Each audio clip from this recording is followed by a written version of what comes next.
Assalamualaikum warahmatullahi wabarakatuh. Selamat datang kembali di channel YouTube SMPN Satap 5 Malingping. Kali ini kita akan belajar IPS, Ilmu Pengetahuan Sosial kelas 9 semester genap tahun ajaran 2020-2021. Pada pertemuan kali ini kita akan membahas bab 4 Indonesia dari masa kemerdekaan hingga masa reformasi.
Persiapan kemerdekaan Indonesia. Diawali Jepang terdesak oleh sekutu pada saat Perang Pasifik akhir tahun 1944. Satu persatu daerah jajahan Jepang jatuh ke tangan sekutu. Pada tanggal 7 September tahun 1944, Perdana Menteri Jenderal Kunihiko Koiso menjanjikan kemerdekaan kepada Indonesia. Janji ini dikemukakan di depan parlemen Jepang dengan tujuan untuk menarik simpati Indonesia. Sebagai pembuktiannya, ia mengizinkan pengibaran bendera merah putih di kantor-kantor, tetapi harus berdampingan dengan bendera Jepang.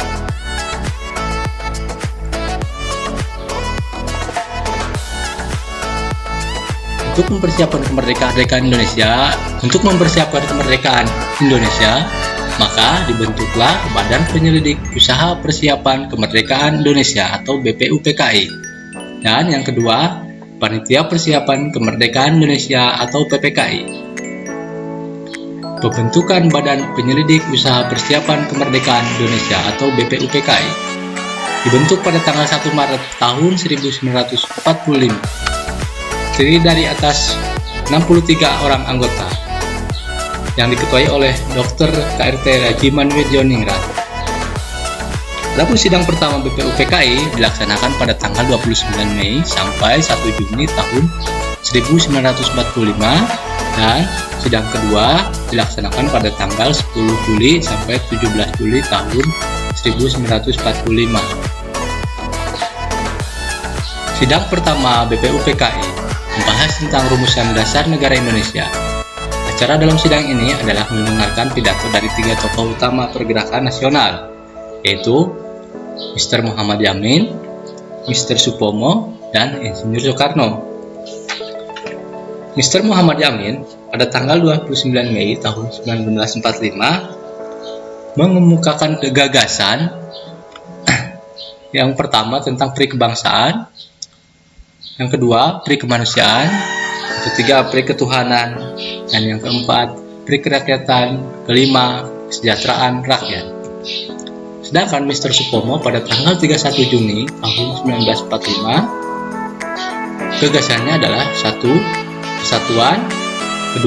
Kekeluargaan, 3. Keseimbangan lahir dan batin, 4. Musyawarah, dan 5. Keadilan rakyat. Insinyur Soekarno pada tanggal 1 Juni tahun 1945 adapun gagasannya adalah 1. Kebangsaan Indonesia, 2. Internasionalisme atau pri kemanusiaan, 3. Mufakat atau demokrasi, 4. Kesejahteraan sosial, dan 5. Ketuhanan yang Maha Esa. Gagasan Insinyur Soekarno pada tanggal 1 Juni tahun 1945 dikenal dengan istilah Pancasila. Peristiwa ini dikenang dengan ditetapkannya tanggal 1 Juni sebagai lahirnya Pancasila. Sampai akhir masa sidang pertama, belum ditemukan kesepakatan rumusan dasar negara Republik Indonesia yang benar-benar tepat. Oleh karena itu, dibentuklah suatu panitia kecil yang beranggotakan 9 orang yang diketuai oleh Insinyur Soekarno. Panitia ini dinamakan Panitia 9. Tugasnya adalah mengolah usulan dari anggota BPUPKI mengenai dasar negara Republik Indonesia. Nah, Panitia 9 menghasilkan rumusan yang disebut dengan Piagam Jakarta yang disetujui secara bulat dan ditandatangani pada tanggal 22 Juni tahun 1945. Sedangkan sidang kedua BPUPKI yaitu membahas rencana Undang-Undang Dasar dan bentuk negara. Mengenai bentuk negara, mayoritas peserta sidang setuju dengan bentuk republik. BPUPKI membentuk panitia kecil yang beranggotakan 19 orang untuk mempercepat kerja sidang. Panitia ini bernama Panitia Perancang Undang-Undang yang diketuai oleh Insinyur Soekarno. Panitia ini menyepakati Piagam Jakarta dijadikan sebagai inti pembukaan Undang-Undang Dasar. Panitia Perancang Undang-Undang Dasar juga membentuk panitia lebih kecil beranggotakan 7 orang yang diketuai oleh Mr. Supomo untuk merumuskan batang tubuh Undang-Undang Dasar. Pada tanggal 14 Juli tahun 1945, Panitia Perancang Undang-Undang Dasar yang diketuai oleh Soekarno melaporkan hasil kerja panitia, yaitu Pernyataan Indonesia Merdeka. 2. Pembukaan Undang-Undang Dasar. Yang terakhir, batang tubuh Undang-Undang Dasar. Pada tanggal 16 Juli tahun 1945, BPUPKI menerima dengan bulat naskah Undang-Undang Dasar yang dibentuk oleh Panitia Kecil Perancang. Setelah dibubarkannya BPUPKI pada tanggal 7 Agustus tahun 1945, lalu dibentuklah Panitia Persiapan Kemerdekaan Indonesia atau PPKI yang diketuai oleh Insinyur Soekarno, Dr. Andes Muhammad Hatta sebagai wakil, dan Mr. Ahmad Subarjo sebagai penasihat. Pada awal pembentukannya, jumlah anggota PPKI terdiri atas 21 orang, kemudian ditambah 6 orang menjadi 27 orang. Tugas utama PPKI adalah mempersiapkan segala sesuatu berkaitan dengan keperluan pergantian kekuasaan dari pihak Jepang kepada bangsa Indonesia. Secara simbolik, PPKI dilantik oleh Jenderal Terauchi pada tanggal 9 Agustus tahun 1945 dengan memanggil 3 tokoh nasional, yakni Insinyur Soekarno, Dr. Andes Muhammad Hatta, dan Dr. Rajiman Widjoningrat dipanggil ke Saigon, Dalat, Vietnam, untuk menerima informasi tentang kemerdekaan Indonesia. Informasi tersebut, yaitu pelaksanaan kemerdekaan, akan dapat dilakukan dengan segera dan wilayah Indonesia adalah seluruh wilayah bekas jajahan Hindia Belanda. Hasil sidang PPKI. Hasil sidang PPKI pertama tanggal 18 Agustus tahun 1945. Yang pertama, mengesahkan Undang-Undang Dasar 1945. Yang kedua, memilih Insinyur Soekarno sebagai Presiden dan Dr. Andes Muhammad Hatta sebagai Wakil Presiden. Yang ketiga, pembentukan Komite Nasional untuk membantu tugas Presiden sementara sebelum dibentuknya MPR dan DPR. Sedangkan hasil sidang PPK yang kedua tanggal 19 Agustus tahun 1945, yang pertama, pembagian wilayah terdiri atas 8 provinsi. Yang kedua, membentuk Komite Nasional atau daerah. Yang ketiga, menetapkan 12 departemen dengan menterinya yang mengepalai departemen dan 4 menteri agama. Hasil sidang PPKI yang ketiga pada tanggal 22 Agustus tahun 1945. Yang pertama, pembentukan Komite Nasional. Yang ketiga, pembentukan Badan Keamanan Rakyat. Peristiwa Rengas Dengklok. Peristiwa Rengas Dengklok diawali oleh peristiwa menyerahnya Jepang tanpa syarat kepada pasukan sekutu pada tanggal 14 Agustus tahun 1945. Berita tentang menyerahnya Jepang kepada sekutu diketahui oleh beberapa tokoh pemuda, terutama Sultan Syahrir. Tokoh pemuda segera menemui Muhammad Hatta yang saat itu baru datang dari Dalat, Vietnam. Bersama Muhammad Hatta, Syahrir dan beberapa tokoh pemuda menemui Soekarno di rumahnya. Syahrir mengusulkan Soekarno-Hatta agar secepatnya memproklamasikan kemerdekaan tanpa melalui PPKI, karena sekutu akan menganggap kemerdekaan Indonesia sebagai suatu kemerdekaan hasil pemberian Jepang. Usulan Syahrir tersebut tidak disetujui oleh Soekarno-Hatta. Mereka berpendapat pelaksanaan proklamasi harus melalui PPKI sesuai dengan prosedur maklumat Jepang pada tanggal 24 Agustus tahun 1945. Perbedaan sikap ini mendorong para pemuda kembali berunding.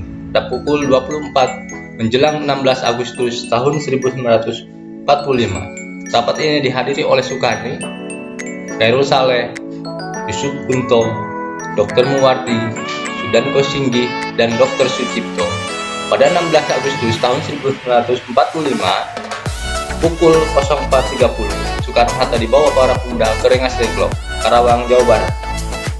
Hasil perundingan ini menyepakati untuk membawa Soekarno dan Hatta keluar kota dengan tujuan menjauhkan mereka dari pengaruh Jepang. Sesampainya di Rengas Dengklok, Soekarno-Hatta dan rombongan disambut baik oleh pasukan peta pemimpin Sudanko Subeno. Niat para pemuda untuk mendesak Soekarno-Hatta tidak terlaksana. Dua tokoh golongan tua tersebut masih mempunyai wibawa yang cukup besar. Soekarno-Hatta tetap pada pendiriannya untuk tidak melaksanakan proklamasi kemerdekaan sebelum ada pernyataan resmi dari pihak Jepang.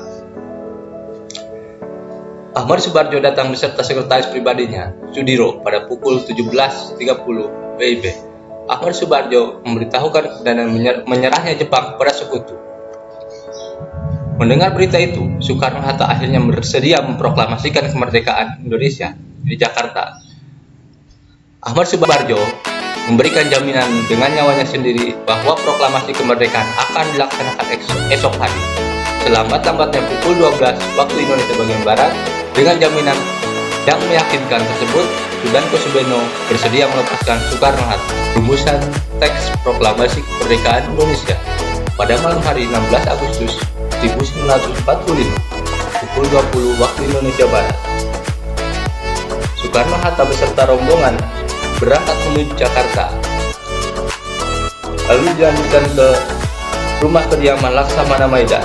Tempat ini dianggap aman karena Laksamana Maeda merupakan kepala kantor penghubung Angkatan Laut di daerah kekuasaan Angkatan Darat. Di kediaman Laksamana inilah rumusan teks proklamasi disusun. Rumusan teks proklamasi kemerdekaan Indonesia.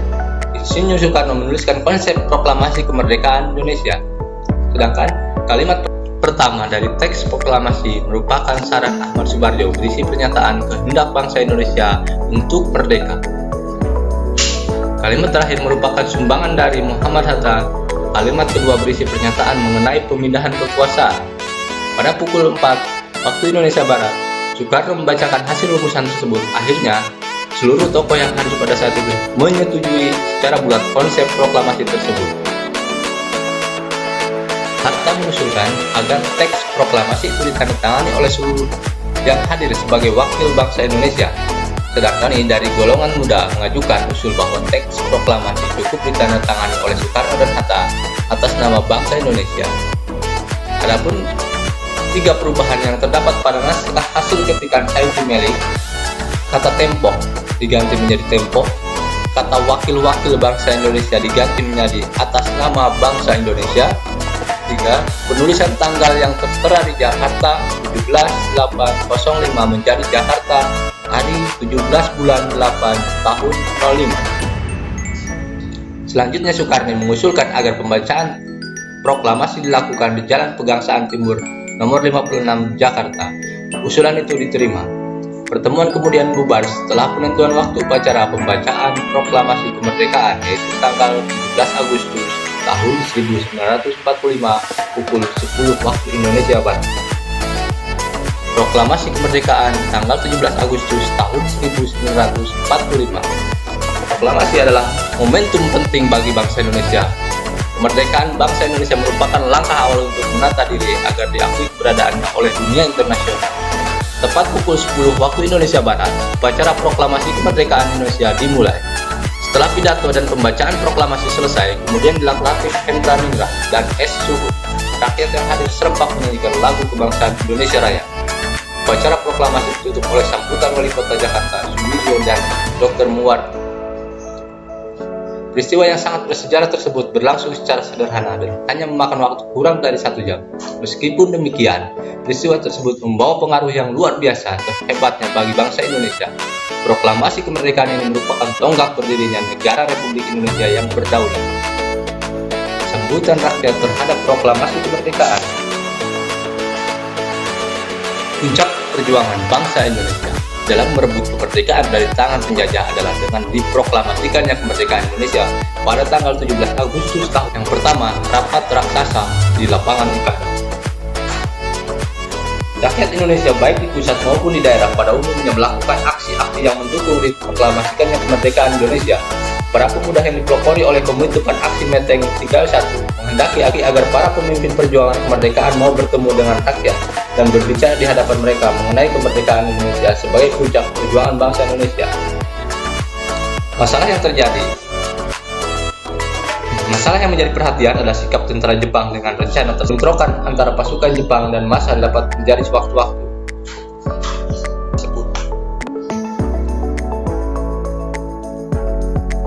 Presiden dan Wakil Presiden, serta para menteri kemudian menuju ke lapangan Ikada. Ternyata di lapangan Ikada telah dipenuhi oleh massa yang lengkap dengan senjata tajam. Tampak pula tentara Jepang bersiap. Lihat kondisi ini, tampaknya bentrokan antara pasukan Jepang dengan massa dapat terjadi sewaktu-waktu. Mobil Presiden dan Wakil Presiden diberhentikan sebentar oleh komandan sebelum dipersilahkan masuk ke lapangan Ikada. Soekarno menuju panggung dan menyampaikan pidato singkat setelah memasuki lapangan Ikada.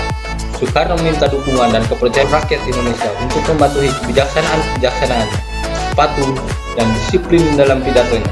Soekarno juga memerintahkan massa untuk bubar dengan tertib. Himbauan tersebut dipatuhi oleh massa yang memadati lapangan Ikada. Melihat fenomena ini, rapat raksasa di lapangan Ikada bawaan pemerintah Republik Indonesia kepada rakyatnya. Sekalipun rapat ini berlangsung singkat, tetapi telah berhasil mempertemukan rakyat dengan para pemimpinnya sekaligus pemimpinnya. Tanggapan di berbagai daerah terhadap proklamasi.